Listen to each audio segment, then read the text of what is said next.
तो क्या सिचुएशन है आपके पास? Find the equation of that straight line, find the equation of that straight line which cuts off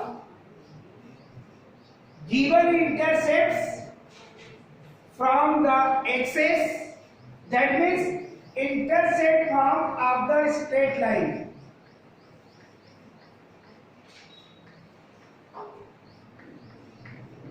Intercept form of the straight line.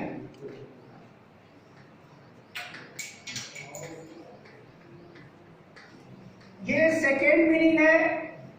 एक line draw करेंगे बेटे आप, a line A B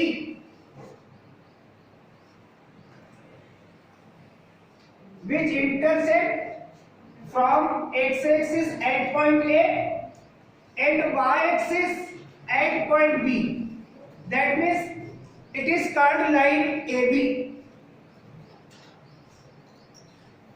X axis से जिस point में intersect कर रही line, उसको आप कहते हैं intercept from X axis, that means O A, and intercept from Y axis, that means O B. आप सबसे पहले ओ ए और ओ बी की जो वैल्यू है वो आप एज्यूम कर लीजिए। लेट ओ ए इक्वल स्मॉल ए, जो इंटरसेप्ट एक्स एक्सिस में मेक हुआ है उस इंटरसेप्ट को आपने स्मॉल ए से रिप्रेजेंट किया है, और जो इंटरसेप्ट वाई एक्सिस के अकॉर्डिंग मेक हुआ है उसे आपने स्मॉल बी से रिप्रेजेंट किया है। यहां पर ओबी की वैल्यू स्मॉल बी है और ओए की वैल्यू स्मॉल ए है। ये इंटरसेप्ट ऑन द एक्सिस कहलाते हैं, जो टॉप पे लिखा हुआ है intercept on the axis, intercept on x axis, that means small a, intercept on y axis, that means small b. In a line AB have infinite points, a arbitrary point P which coordinate HK, यानी हम point P का locus find करेंगे और last में in place of X put करेंगे और in place of K Y put करेंगे। जो आपने 10th क्लास में पढ़ा है सिमिलर ट्रायंगल्स, उसकी एप्लीकेशन इसके कैलकुलेशन के लिए हम अप्लाई करेंगे।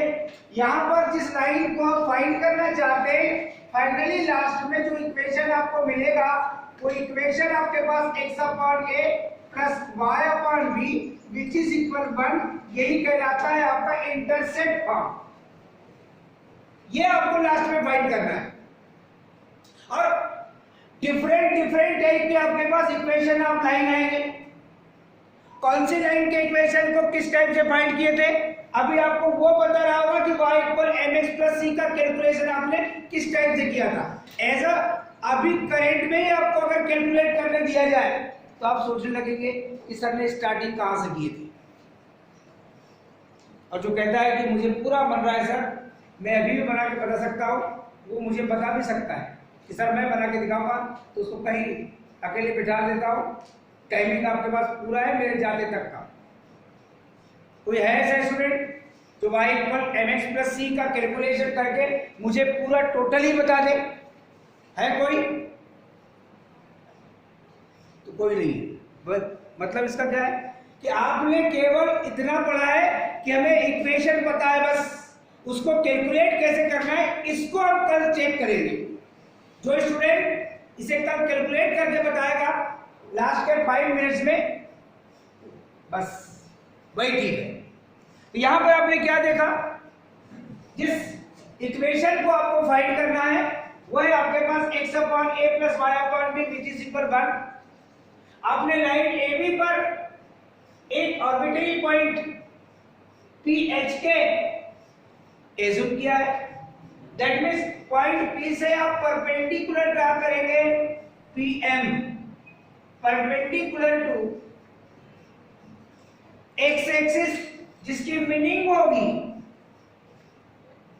OM की वैल्यू पॉइंट P का x coordinate that means h, और PM की वैल्यू होगी पॉइंट P का y coordinate that means k। Definitely अगर आप कहना चाहते हैं कि AM की वैल्यू क्या होगी, तो ये OA की वैल्यू है आपके पास स्मॉल a और OM की वैल्यू है h, तो डेफिनेटली आपके पास AM की वैल्यू अगर स्मॉल a में से अगर आप h सब्सट्रैक्ट कर दें तो आपको ये a माइनस h फाइंड हो जाएगा। Let AB is the line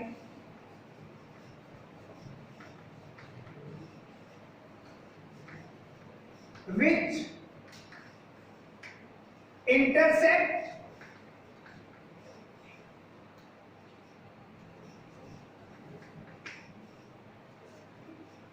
from x-axis and y-axis at points capital A and capital B respectively।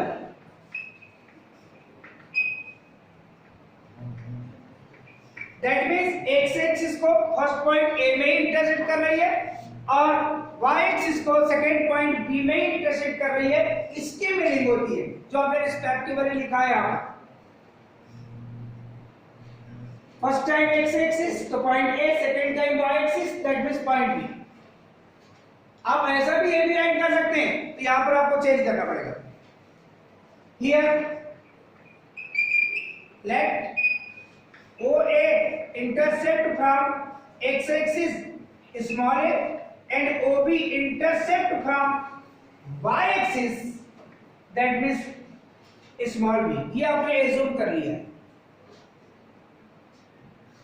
Any point PHK, any point PHK lie on AB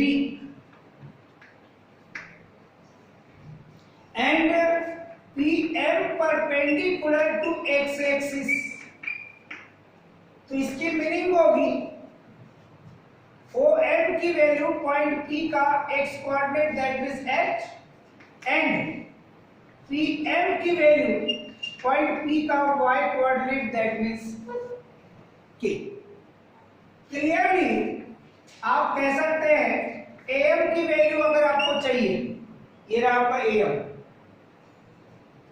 OA से अगर आप OM को subtract कर दे तो ये value मिलेगी आपको स्मॉल a माइनस h, ये आपके पास है AM की वैल्यू।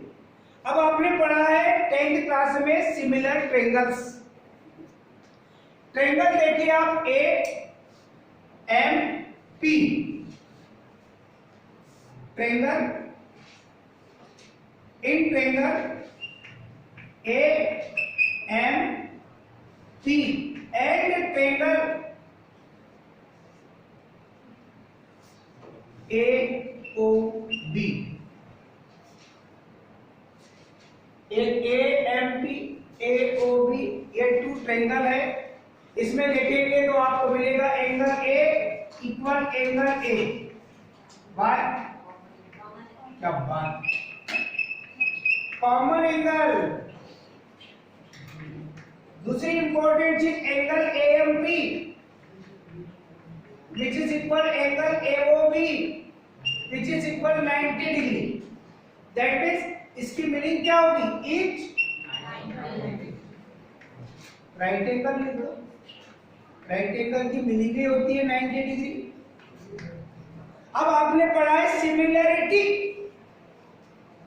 ए सिमिलरिटी टू ट्रायंगल में अगर टू करेस्पॉन्डिंग एंगल्स अगर इक्वल है तो आप डेफिनेटली कहते हैं कि वो ट्रायंगल आपके पास सिमिलर ट्रायंगल होते हैं। Triangle AMP is similar to triangle AOB। Why? Reason क्या देंगे? ए सिमिलरिटी,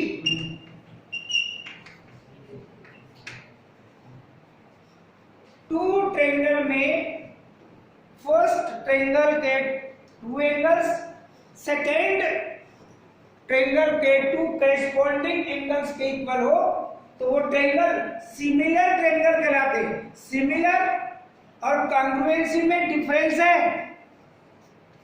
समझ रहे ना? सिमिलरिटी में क्या होता है, वो दिखते सेम है मगर उनके सारे जो एलिमेंट्स हैं साइड से ही नहीं होंगे, एंगल पे तो होंगे, साइड से क्यों बोल, उसको अपन एलिमेंट्स बोलते हैं। कॉन्ग्रुएंसी में सारे के सारे एलिमेंट इक्वल होते हैं, 3 एंगल्स एंड 3 साइड्स, एक कॉन्ग्रुएंसी होती है। मगर सिमिलरिटी में ऐसा आवश्यक नहीं है, उनका फेस सेम होगा, समझ रहे ना? यहां पर दिखने में वो जो है एक छोटा एक बड़ा हो सकता है सिमिलरिटी, और कॉन्ग्रुएंसी में ऐसा नहीं होता। ये सब चीजें आप लोगों ने 9th 10th में कंप्लीट करके आए हैं। अब आपने देखा कि ट्रायंगल अगर सिमिलर है तो आपको पता है कि सिमिलर ट्रायंगल्स की करेस्पॉन्डिंग साइड्स का रेशियो कैसा होता है? इक्वल होता है। अगर हम फर्स्ट वाले के लिए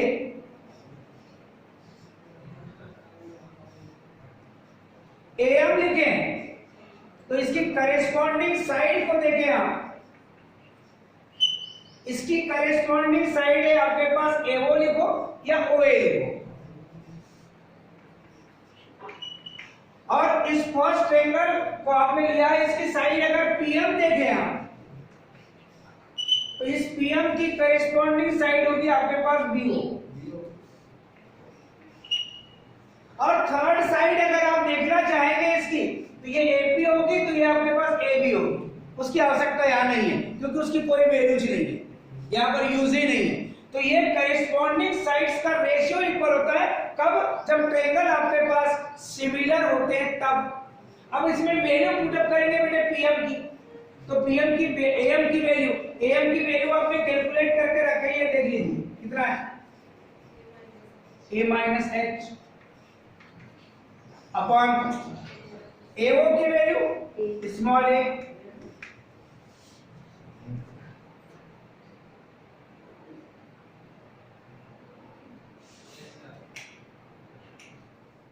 डेफिनेटली आपके पास PM की वैल्यू देखेंगे आप, ये K मिलेगी, और BO की वैल्यू है आपके पास स्मॉल b। जब इसको कैलकुलेट करेंगे आप, small a upon a which is equal minus h upon a which is equal k upon b, इसका ट्रांसफर करेंगे आप h upon a plus k upon b, ये राइट हैंड साइड में transfer करेंगे, लिखेंगे फर्स्ट टाइम, ये positive term में convert, और a अपॉन a की वैल्यू हो जाएगी 1। और अब इसके लिए लोकस ऑफ PH के जो पॉइंट है उसका अगर लोकस देखेंगे आप तो फाइनली आपको क्या फाइंड होगा उसको देखिए। इन प्लेस ऑफ h क्या पुट करेंगे आप? x, in place of k क्या पुट करेंगे आप? y, that means x upon a plus y upon b which is equal 1। ये जो इक्वेशन आपने देखा है, ये equation intercept form of the straight line कहलाता है। काम है b है, b ये b ट्रांसफर किए h upon a plus k upon b which is equal a upon a, that means 1। in place of h we put x, in place of k we put y। ये हो गया उस point P का locus जो कि straight line का equation आपको मिला, और इस स्ट्रेट लाइन के इक्वेशन को आप कहते हैं बेटे कौन सा फॉर्म? Intercept form. क्वेश्चन जब आपको एग्जाम में दिया जाता है तब एक चीज आप मिस्टेक करते हैं, और वो मिस्टेक वाली चीज कौन सी होती है? आपको ये पता नहीं होता, क्योंकि अभी आपको बस ये चलते रहेगा तो इस एक्सरसाइज में आपको इंटरसेप्ट फॉर्म पूरा टोटली लर्न रहेगा। ये भी पता रहेगा कि आपने क्या किया है। सबसे पहले आपने कोऑर्डिनेट एक्सिस ड्रा किया है, x o x dash and y o y dash. Secondary जिस लाइन का आपको इक्वेशन फाइंड करना है उस लाइन को आपने ड्रा किया है, इंटरसेप्ट फॉर्म फाइंड कर रहे हैं, तो एक्स एक्सिस और वाई एक्सिस इन दोनों को वो लाइन इंटरसेक्ट करना चाहिए। इंटरसेक्ट करेगी तो ही आपके पास इंटरसेप्ट मेक होंगे। OA is called intercept on x axis and OB is called intercept on y axis। आपने OA की वैल्यू स्मॉल a एज्यूम किया है और OB की वैल्यू आपने स्मॉल b एज्यूम किया है, और इनफाइनाइट पॉइंट है इस लाइन AB के अकॉर्डिंग, उसमें से एनी आर्बिट्ररी पॉइंट PH के आपने एज्यूम किया है। कहीं पर भी ले सकते हैं आप, यहां से कहीं पर भी, ऐसा नहीं कि आपको यही लेना है। इस लाइन में कहीं पर भी यहाँ पर इस पॉइंट को लिया जा सकता है। उस पॉइंट से आपने एक्स एक्सिस पर परपेंडिकुलर ड्रा किया है और परपेंडिकुलर ड्रा करके कोऑर्डिनेट ज्योमेट्री के बेस से आपने OM और PM की वैल्यू राइट किया है। उसके बाद आपने AM की value small a minus h, और बाकी तो सब आपको पहले से ही पता है। और सिमिलर ट्रायंगल ये मेन पॉइंट है जो आप भूल जाएंगे एग्जाम में, इस पर आप ध्यान दीजिए कि इस स्ट्रेट लाइन के फॉर्म को कैलकुलेट करने के लिए हमने प्रीवियस क्लास की हेल्प ली है, और प्रीवियस क्लास की हेल्प में हमने सिमिलर ट्रायंगल को बेस लिया है, और सिमिलर ट्रायंगल की ए सिमिलरिटी से दोनों ट्रायंगल को सिमिलर करने के बाद सिमिलर ट्रायंगल की जो प्रॉपर्टी या डेफिनेशन है कि अगर हम देखें तो अगर ट्रायंगल सिमिलर है तो उनकी करेस्पॉन्डिंग साइड्स का रेशियो इक्वल होता है। ये 10th में हमने पढ़ा है। तो हमने उनकी करेस्पॉन्डिंग साइड्स के रेशियो को इक्वल रखा है और उनकी वैल्यू को, जिस ट्रायंगल को आपने फर्स्ट टाइम राइट किया है उसकी साइड पहले, और जिस ट्रायंगल को आपने बाद में राइट किया है उस ट्रायंगल की साइड उसके बाद, पहले उसकी आएगी जो पहले, उनका रेशियो आपके पास इक्वल होगा। और आपके पास कैलकुलेशन के बाद जो एक फाइनली रिजल्ट मिला है उस रिजल्ट को आप देख रहे हैं। अब क्वेश्चन बहुत इजी आते हैं इसके, जिसको हम अभी देखेंगे। ये आपका ऑब्जर्वेशन जो आपने फर्स्ट अटेम्प्ट सिलेक्ट किया है। अब आपको एक ही चीज याद रखना है, intercept from of the straight line is x upon a plus y upon b which is equal 1। अब आपको क्वेश्चन में यही ढूंढना है कि उस लाइन के लिए अगर इक्वेशन फाइंड करने कहा जा रहा है तो आपको इंटरसेप्ट की वैल्यू क्वेश्चन में क्या गिवन है। अभी बहुत डिफरेंट टाइप के आपके पास ऑब्जर्वेशन आएंगे बेटे। जिस अभी इक्वेशन को आपने फाइंड किए हैं, कुछ समय पहले आपने इक्वेशन देखा होगा x cos alpha plus y sin alpha equal p, देखा था भाई? इसलिए किसी क्वेश्चन में आपको उस दिन भी दिखाया था, हमने दिखाया था। हाँ, वो भी एक स्ट्रेट लाइन का इक्वेशन है, उसे इसके बाद फिर फाइंड करेंगे। पहले इसकी ऑब्जर्वेशन देखते हैं और इसे रिलेट क्वेश्चन सॉल्व करने की कोशिश करते हैं, क्योंकि यहाँ पर बहुत सारे आपके पास इक्वेशन आने वाले हैं, मुझे पता है, पता तो आपको भी है। Find the equation.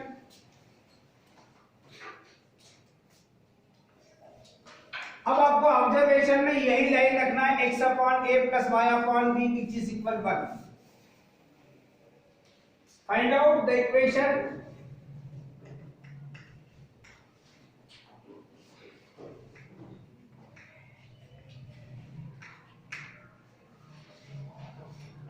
of that straight line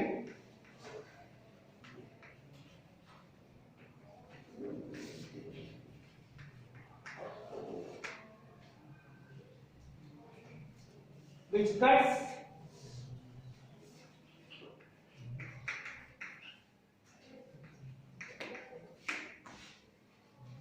intersects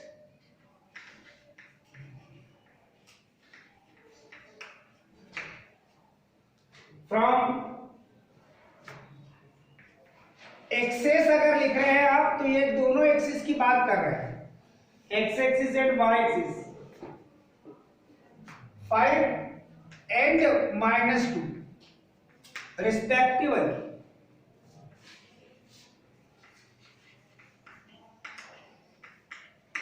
यहां पर जो हमने आपको इंटरसेप्ट फॉर्म बताया है, 4 टाइप के सिचुएशन होंगे बेटे, उस 4 टाइप को आप पहले एक बार देख लीजिए। ये फर्स्ट क्वाड्रेंट में इंटरसेप्ट है, इसमें पॉजिटिव एक्स एक्सिस, ये पॉजिटिव वाई एक्सिस। तो यहां पर जो इक्वेशन आपको मिला है वो है आपके पास x/a + y/b which is equal 1। Secondary condition में बेटे ये भी हो सकता है कि सेकेंड क्वाड्रेंट में आपके पास इंटरसेप्ट हो, ये है नेगेटिव एक्स एक्सिस, तो यहाँ इंटरसेप्ट की वैल्यू नेगेटिव आएगी, और यह है पॉजिटिव वाई एक्सिस, यह इंटरसेप्ट की वैल्यू आपकी पॉजिटिव ही रहेगी। तो ऐसी कंडीशन में इस सिचुएशन में लाइन का equation x/-a + y/b which is equal 1। मगर ये भी तो हो सकता है कि आपके पास लाइन के सिचुएशन में वो जो इंटरसेप्ट है वो थर्ड क्वाड्रेंट में हो, तो यहाँ स्मॉल x से जो आपके पास स्मॉल x एक्सिस यानी नेगेटिव x एक्सिस से जो आपके पास इंटरसेप्ट है वो भी नेगेटिव, और नेगेटिव y एक्सिस से वो भी आपके पास इंटरसेप्ट नेगेटिव। ऐसी कंडीशन में equation of line x/-a + y/-b which is equal 1। ये 4 टाइप से आपको सिचुएशन समझना है कि कौन से क्वाड्रेंट में सिचुएशन होगा।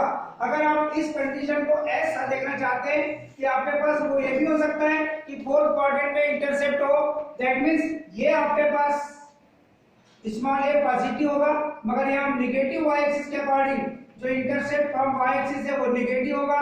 ऐसे सिचुएशन में लाइन का इक्वेशन आपके पास x/a + y/-b which is equal 1। ये 4 टाइप्स के आपके पास सिचुएशन आएंगे बेटे।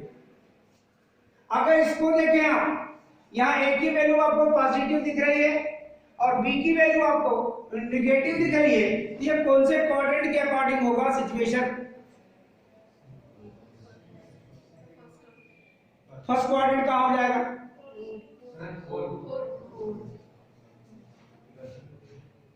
समझ रहे हैं?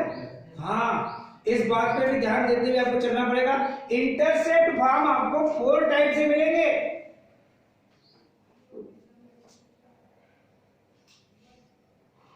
क्या वो दोनों positive x axis and positive y axis के अकॉर्डिंग है, कि एक पॉजिटिव एक नेगेटिव, कि दोनों नेगेटिव? ये सब सारे सिचुएशन देखते हुए चलना पड़ेगा आपको। अभी जो आपके पास क्वेश्चन हमने राइट करवाया है उसमें जो इंटरसेप्ट की वैल्यू आपके पास गिवन दैट में है, उसको देखते हुए अगर आप सोचेंगे, जब कैलकुलेशन आप करेंगे, क्वेश्चन आपके पास है, let intercept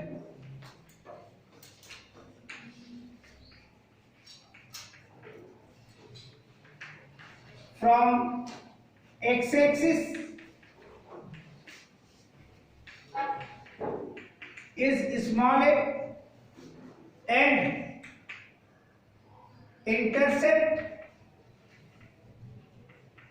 from y axis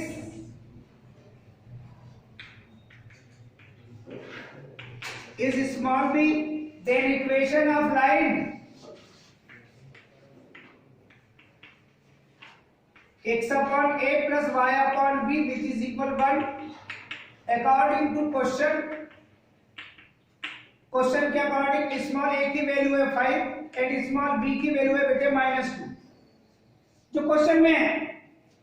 so x/a की वैल्यू रखेंगे 5 प्लस y/b b की वैल्यू रखेंगे -2 which is equal 1। x/5 minus plus multiplication minus y/2 which is equal 1। अब ये लिखने से कोई मतलब नहीं है, हमने आपको बताया था कैलकुलेशन करके ये लिख सकते हैं आप, मगर एक्चुअलिटी में जनरल फॉर्म तक अगर जाना है तो आपको यहाँ एलसीएम लेके सॉल्व करना पड़ेगा। एलसीएम होगा बेटे आपके पास 10, ये मिलेगा बेटे twice of x minus 5y which is equal 1। now taking cross multiplication तो twice of x minus 5y which is equal 10। अगर ये लिखना चाहे तो ये भी लिख सकते हो, और नहीं तो finally ax plus by plus c equal 0 के फॉर्म में अगर आप देखना चाहें तो आपके पास ये फाइनली इक्वेशन मिलता है। ये भी राइट है, ये भी राइट है, ये भी राइट है, मगर 101% आपके पास क्योंकि लाइन का general equation ax plus by plus c equal 0 के फॉर्म में होता है। और यहां पर आप पढ़ रहे हैं अभी इंटरसेप्ट फॉर्म। कौन सा फॉर्म पढ़ रहे हैं? Intercept form. अभी जिस कंडीशन में आप लेकर चले हैं इसका कन्वर्स पढ़ने की कोशिश करेंगे। एक क्वेश्चन क्या ऐसे जितने चाहे उतने क्वेश्चन आ सकते हैं, ए और बी की वैल्यू चेंज होती रहेगी। बस आपको ऑब्जर्वेशन लेना है और ऑब्जर्वेशन के अकॉर्डिंग आपको क्वेश्चन सॉल्व करना है। अगर आपको लाइन का इक्वेशन गिवन दैट में हो और आपको कहा जाए कि एक्स एक्सिस और वाई एक्सिस से जो इंटरसेप्ट मेक हो रहे हैं उनकी वैल्यू फाइंड कीजिए, फाइंड द इंटरसेप्ट्स।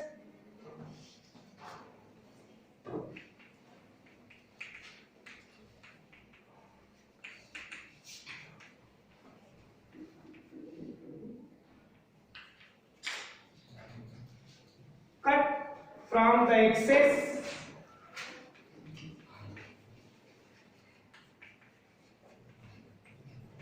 एक्सिस का मतलब है x axis and Y axis by the straight line.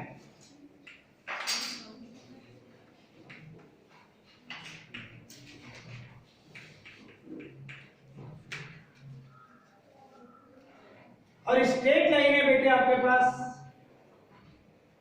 Different type से होगी। मैं कुछ अलग हटके लिख रहा हूं। 3x plus root 3y minus 18 equal 0। मैंने ax plus by plus c equal 0 के फॉर्म में इक्वेशन दिया है लाइन का, और आपको यूं कहा जा रहा है कि आपको अगर इंटरसेप्ट फाइंड करना हो, क्योंकि इसमें अभी जो लास्ट में आपने देखे थे twice of x minus 5y minus 10 equal 0, ये इसी फॉर्म में अब आपका लाइन का इक्वेशन जो लास्ट था अब फर्स्ट में है। तो आपको a और b जो स्टार्टिंग में गिवन दैट थे उनकी वैल्यू फाइंड करने के लिए कहा गया है। तो सबसे पहला वर्क ये होता है कि गिवन इक्वेशन आप लाइन आप राइट कर दीजिए। सबसे फर्स्ट और वो इक्वेशन है बेटे 3x plus root 3y minus 18 equal 0, first work. Second work, इसे आप कन्वर्ट किसमें करेंगे? इंटरसेप्ट फॉर्म में। It is convert from intercept form या into intercept form. It is convert into intercept.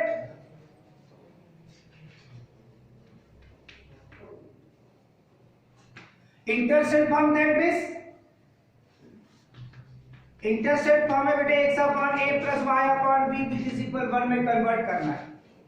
तो सबसे पहला वर्क जो मैं बता रहा हूं, जो भी कांस्टेंट टर्म है वो पॉजिटिव सेंस में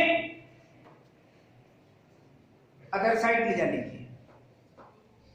कभी कभी ये होगा यहाँ पर प्लस 18 तो लास्ट में ट्रांसफर करोगे तो क्या होगा? माइनस 18, माइनस ही रखना है। क्या रखना है उसको? प्लस सेंस में। यानी इनका भले ही आप ट्रांसफर कर दो मगर इसे पॉजिटिव रखो, ये ऑलरेडी यहाँ पर नेगेटिव है, इसको इक्वेशन में 1 कह दीजिए आप, बाय 1 ये वही रहेगा आपके पास। कांस्टेंट टर्म जिसमें x और y नहीं है उसे कांस्टेंट टर्म कहते हैं आप। पहले उसका ट्रांसफर किए और उसको पॉजिटिव सेंस में राइट कर दीजिए, उससे पूरे इक्वेशन को डिवाइड कर दीजिए।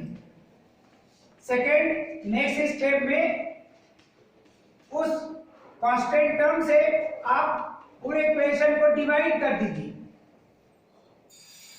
और डिवाइड करने के बाद जो भी x का कोफिशिएंट है उसे अभी जो डिवाइड किए उस फैक्टर के अपॉन में ले आइए। यहां जो भी y का कोफिशिएंट है उसे भी अपॉन में ले आइए, और 18/18 की वैल्यू हो जाएगी 1। डेफिनेटली यहां पर लिखेंगे तो x/3 6 जाए 18। यहां कैलकुलेशन करेंगे तो रूट 3 से न्यूमरेटर डिनोमिनेटर जरूर मल्टीप्लाई करेंगे ये 3 होगा, या √3 रहेगा और 3 6 √3 मिलेगा। और जैसे आपने कैलकुलेट किया बेटे, तो ये देखो आपको x/a + y/b which is equal 1 के फॉर्म में कन्वर्ट हो गया। So here a equal 6 and b equal 6 √3। यही इंटरसेप्ट आपको फाइंड करने के लिए कहा था। अगर ये गिवन दैट में और इसके लिए अगर आप इक्वेशन ऑफ लाइन बोले तो फाइनली आपको फाइंड होगी। क्लियर? तो सर, तो ये जो क्वेश्चन हमने भी 2 टाइप से सॉल्व करके आपको बताया है, ये क्वेश्चनों को आप इस पर वर्क कीजिए और जो इक्वेशन मैंने फाइंड करके आपको बताया है उसको एक बार सेल्फ रिपीट करके देखिए, क्या हम उस इक्वेशन को फाइंड कर सकते हैं क्या। पढ़ने की मेथड यही है बेटे, बाकी और कुछ नहीं है।